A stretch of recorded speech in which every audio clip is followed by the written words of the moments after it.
ghostly red. You rise, slowly, from your straw-filled mattress on the floor.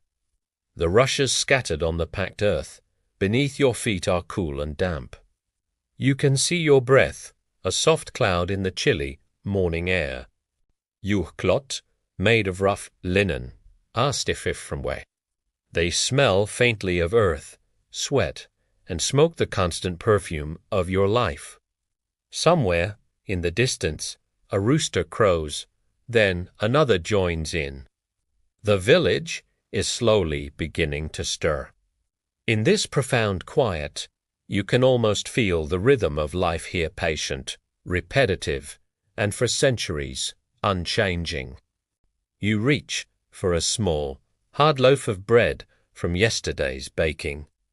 Tearing off a piece, you dip it into a wooden bowl of thin ale, or perhaps a simple pottage of barley and leeks.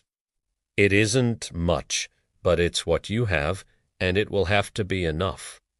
Stepping outside, the world is wrapped in a thick fog that rests over the fields like a heavy blanket. The ground is soft and muddy beneath your worn-out boots. Your hands, already calloused and rough, reach for the familiar tools of your trade. You walk toward the plow, which is yoked to a patient ox. The sound of its slow, steady breath mixes with the creak of leather and wood as you prepare for the day. The smell of damp soil rises as the plowshare cuts into the earth, turning the first furrows of the day. You lean into the work, your entire body moving in a familiar, ancient rhythm with the land. Pull, pause, breathe. Pull, pause, breathe. This is a dance you know by heart, a dance your ancestors performed on this very same soil. In the distance, a bell rings from the church tower, its sound muffled by the mist. It marks the morning prayer, a gentle but constant reminder that this day, like all the others, ultimately belongs to God. Soon, the priest's voice will echo over the fields, murmuring Latin words you can't quite hear or understand. But the sound itself brings a strange comfort. It has always been there, a quiet, steady pulse that orders your days and your seasons. As you work, you see other peasants moving through the mist like ghosts. A woman is gathering herbs near a hedgerow. A young boy drives a small flock of sheep toward a fresh pasture. The blacksmith's hammer rings out, a faint but steady rhythm in the background. Life here is slow, predictable, and sometimes cruel in its sheer constancy. But within this stillness, there is also a kind of peace. You know exactly what must be done. The soil, the tools, the sun, and the seasons, they shape your existence more profoundly than any distant lord or even the priest. Pas beyond. The sun climbs higher, burning away the fog, and the rich, clean smell of freshly turned earth fills the air. When you finally stop for a brief rest, you sit on the edge of the field, feeling the gentle warmth of the sunlight on your hands. You take a slow, deep breath. You can hear birdsong now, the creak of the ox's harness, and the distant, happy laughter of children playing near the cottages. This isn't comfort in the way a noble or a king might understand it. There are no soft silks or lavish feasts. But there is familiarity, there is a rhythm. These are the same fields your parents worked, and the same fields your children will likely inherit, if the harvest is kind and the Lord remains merciful. As the sun reaches its peak, you return home for the midday meal. It's bread again, perhaps with a small piece of cheese, if you're fortunate. The meal is short and quiet, shared with your family. Words are few, but there's a warmth in the shared silence. Then it's back to the fields. The afternoon is filled with an endless list of tasks: mending a broken fence, gathering firewood for the evening, and turning more soil, always more soil. Your hands and back ache, but there is a profound calmness in the repetition. The rhythm of your work becomes a kind of prayer in itself. By dusk, the light fades to a soft, warm gold. The village grows still once more. Smoke begins to drift from the cottage chimneys, and the smell of simple stews and warm straw mixes in the cool evening air. You wash your hands and face in a wooden basin. The water is cold, but it feels wonderfully refreshing after a long day's labor. Inside, the fire in the hearth burns low, casting a gentle, dancing light across the room. You sit with your family. The sound of crackling wood and the soft, quiet breathing of your loved ones fills the small space. Outside, the last bell of the day rings from the church, signaling the end of another day. You know that tomorrow will be the same, and so will the day after that. Yet, in that very sameness, there is a strange and deep serenity. You live your life close to the earth, close to each other, and close to the small, unchanging miracles that make up life itself. As you lie down on your straw mattress, it rustles beneath you. The night is almost completely silent, except for the faint, distant call of an owl and the whisper of wind against the thatched roof. You close your eyes, and as you drift into sleep, your dreams are filled with the familiar sensations of your world. The feel of the soil, the warmth of the sun, and the endless gentle hum of the medieval world. Thank you so much for joining me on this journey back in time. If you enjoyed this glimpse into the past, please consider liking this video and subscribing to the channel for more stories. See you next time. Close your eyes before you see it, you hear it. A low, steady groan of wood and stone, turning in rhythm with the wind. It's the sound of the mill, always moving, always speaking in its slow, ancient language. Imagine you're walking along a dirt path beside a stream. Your boots sink softly into the damp soil as the morning mist clings to the air, cool against your skin. The faint smell of grain drifts toward you, warm, earthy, and familiar.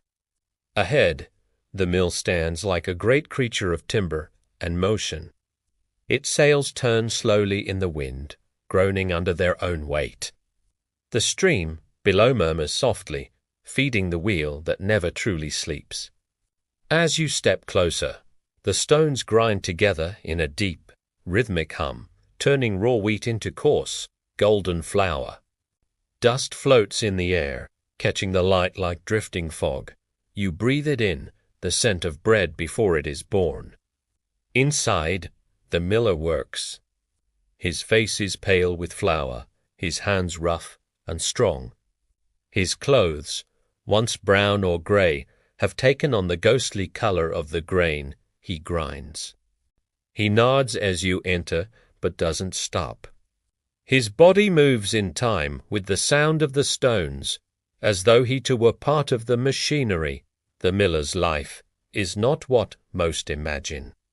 He is neither lord nor peasant, not entirely of the fields, yet never apart from them. He carries the weight of the harvest and the complaints that follow. If the flour is too coarse, the people whisper. If the sacks are too light, the Lord demands an explanation. Every grain that passes through his hands belongs to someone else, and yet, for a brief moment, he holds it all. Watch as he adjusts the wooden chute, controlling the flow of grain. It spills downward like a golden waterfall, caught by the turning stones below. The wheel creaks, the gears sigh, and the air fills with the deep music of work, slow, methodical, endless. Outside, the wind shifts, and the sails slow. The miller pauses. He listens to the faint hum of the world beyond, the walls, birds in the reeds. the distant ringing of a bell, the muffled laughter of children by the stream. He smiles faintly. Then, with a practiced hand, he adjusts the ropes, coaxing the sails back to life. You notice his home, a small cottage beside the mill, smoke rising gently from its chimney. His wife tends the fire, baking small loaves for those who come to trade. A child sits nearby, carving a stick into a toy. The rhythm of family life hums softly beside the rhythm of the mill. As the day warms, farmers begin to arrive with sacks of grain. You step aside as they approach, backs bent beneath their burdens. The miller greets each of them with quiet nods and brief words that exchange of measure and trust. They wait their turn, leaning on wooden staffs, their faces weathered by sun and wind. Some speak, in low voices, about the harvest, how it came late this year, how the Lord's taxes have risen again. Others simply watch the sails turn, their eyes lost in the motion. The miller knows each of them. He knows who has lost a cow to illness, who has too many mouths to feed, who borrows grain each spring and pays it back only when mercy allows. He keeps the accounts in a small, leather-bound ledger, written carefully in charcoal and ink. Each line is a story, each mark a measure of survival. The wheel keeps turning. The sound fills the air, steady and hypnotic, like a heartbeat. You find yourself falling into its rhythm, the grinding, sighing breath of stone on stone. When the wind fades, the stream takes over, feeding the mill with its quiet persistence. The water wheel creaks, droplets catching the light as they fall. You can almost feel the damp air against your face. The miller wipes his brow and pauses. His eyes drift to the small window where sunlight filters through motes of dust.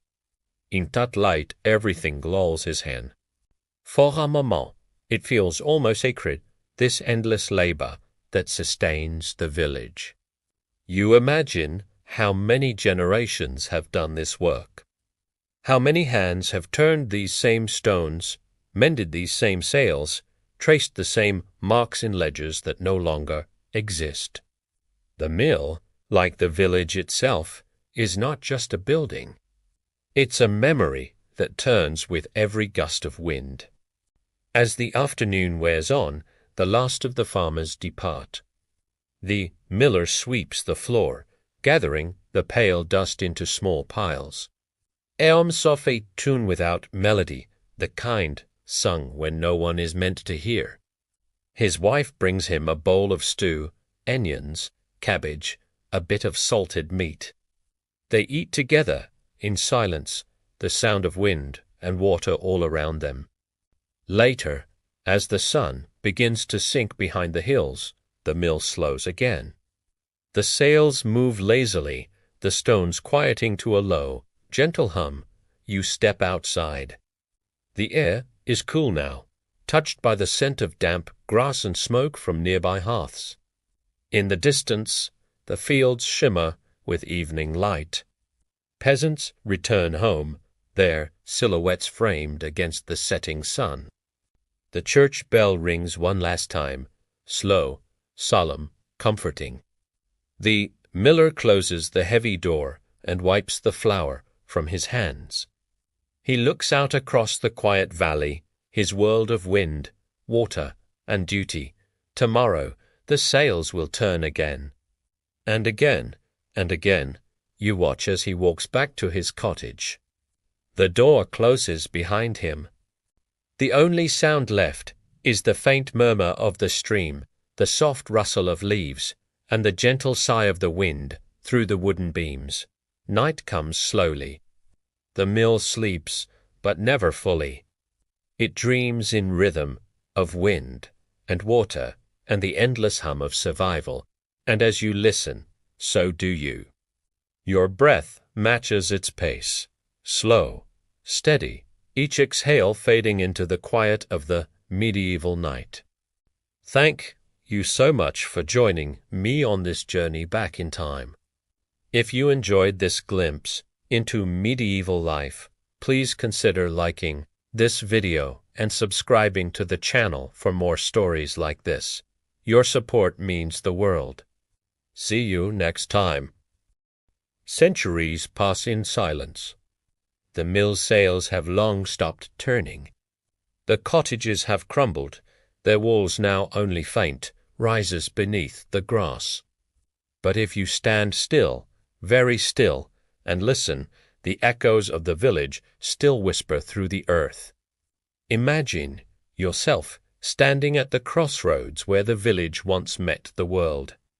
The dirt paths are gone, but their traces remain, faint lines pressed into the land, like wrinkles on an old, sleeping fuss. Here a rut trail once led to the Lord's manor.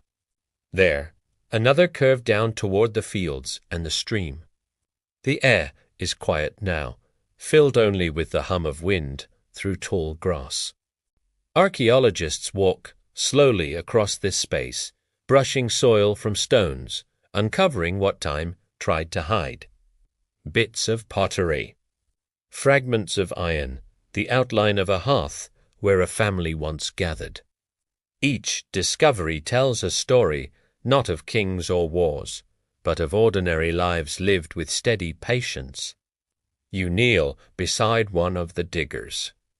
The earth is cool beneath your hands. He lifts something small from the ground, a piece of wood, smooth and rounded, the remnant of a shoe. It belonged to someone long forgotten. A villager who walked these roads, fetched water, shared bread, and laughed beside a fire. The archaeologist places it gently into a cloth. He does not speak. The air feels reverent, almost sacred, as though the limbering. Nearby, they uncover the remnants of a small church. Just a few stones now, pressed into the earth. But the pattern is unmistakable, a doorway, a nave, an altar facing east.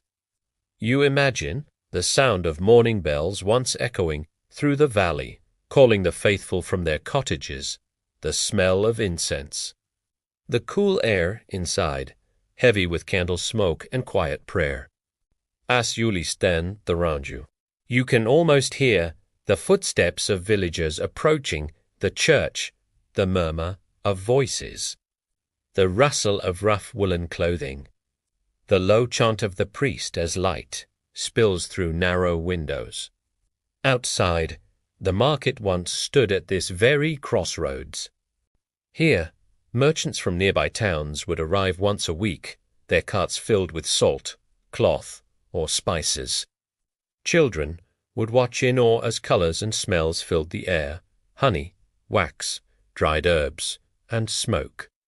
It was not loud or busy like the great markets of city for this Etoile Noug. The archaeologists find coins buried near the old market ground, a few copper pennies, green with age.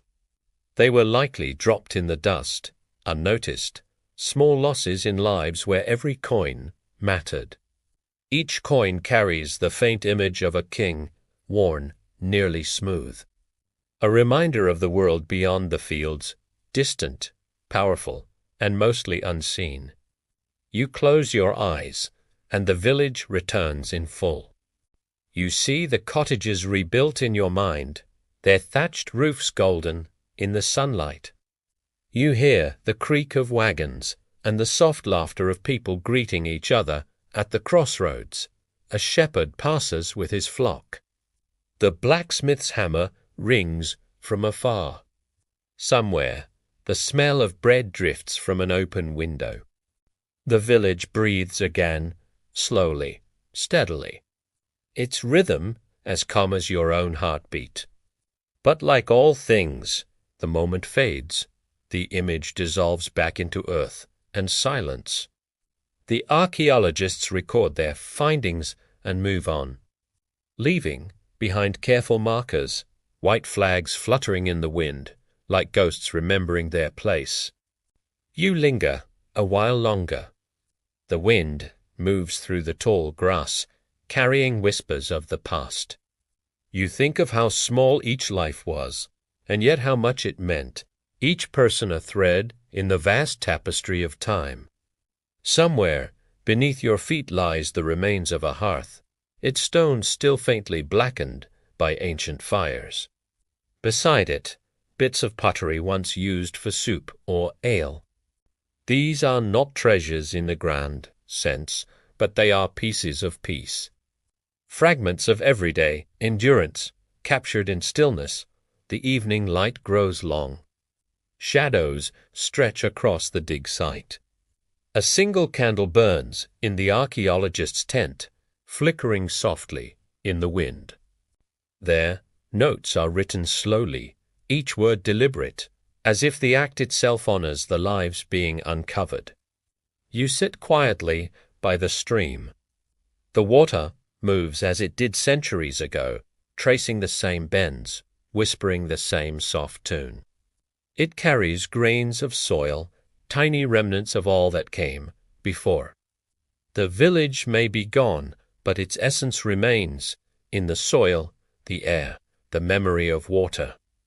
A gentle stillness settles around you. You can almost feel the centuries folding into one another, yesterday and today blending seamlessly. The peasants, the miller, the priest, the children, all still here, in some quiet way, within the turning earth. The last of the light fades.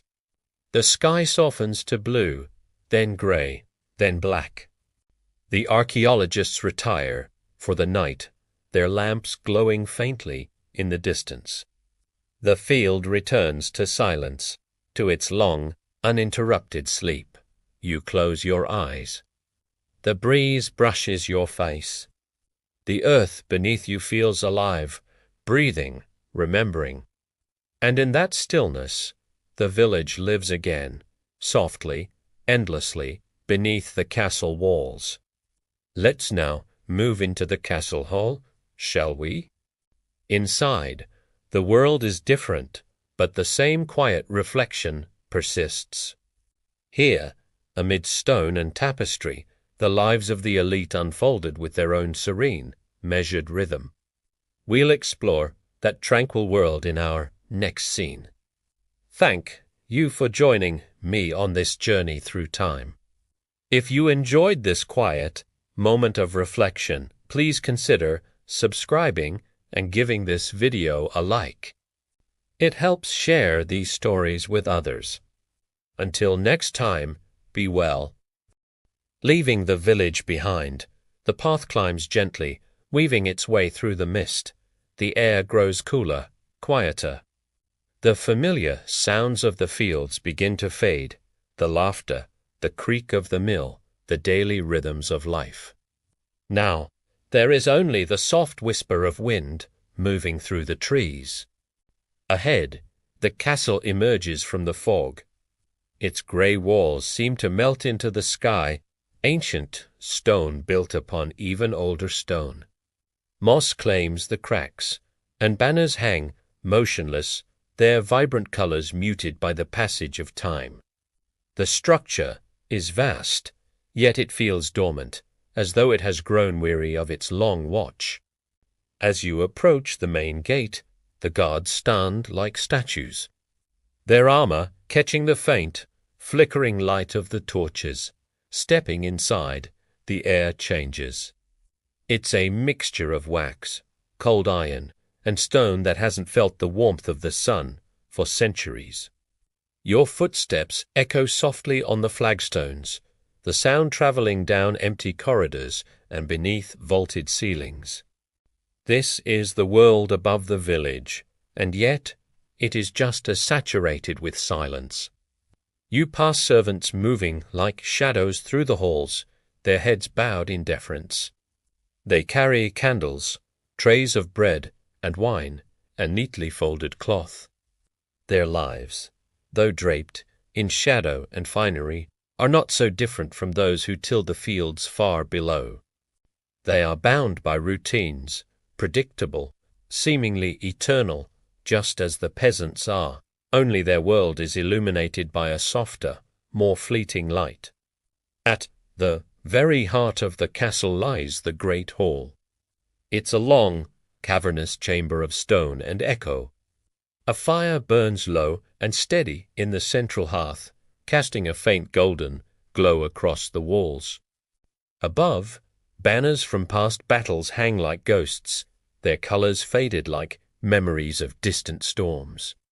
The Lord sits at a great table, carved from a single piece of oak and polished smooth by generations of use. His robe is heavy, lined with fur, and rings glint faintly on his fingers. But his expression is distant. It's not one of pride or cruelty, but simply of weariness. You can feel it in the stillness of the room, the immense weight of duty pressing down as surely as the crown he was born to wear. A servant pours wine into a goblet. The deep red liquid catches the firelight, shimmering like a fading ember. The Lord takes a slow sip and turns his gaze toward the window. Beyond, the thick glass, far below, the village lies asleep in the darkness. Tiny dots of firelight mark the cottages, scattered across the land like stars that have fallen to earth. He watches them in silence. For all his wealth and power, his world is smaller than it appears, confined by stone walls and the heavy chains of expectation. He cannot walk among his people unseen. He cannot labor in the fields or mend his own gate. His life is a performance, a quiet ceremony played out for generations. At the edge of the room, musicians pluck soft, melancholic notes from lutes and harps.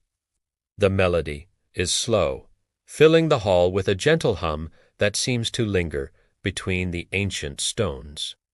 It rises and falls like a quiet breath. The candles flicker, and shadows dance across the walls like spirits of those who once feasted in this very hall. You walk along the edge of the great hall, your fingers tracing the intricate carvings in the wood, leaves, vines, the stoic faces of saints and beasts. Each one tells a story, frozen in the quiet language of art. This is a beauty built not for fleeting joy, but for solemn endurance.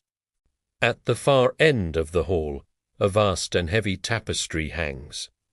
It depicts the Lord's ancestors in the heat of battle, their swords raised high, their faces calm and distant. But time has been unkind.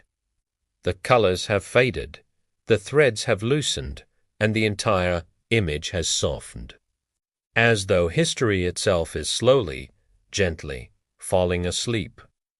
The Lord finishes his solitary meal. The servants clear the table ineptect, rever silence.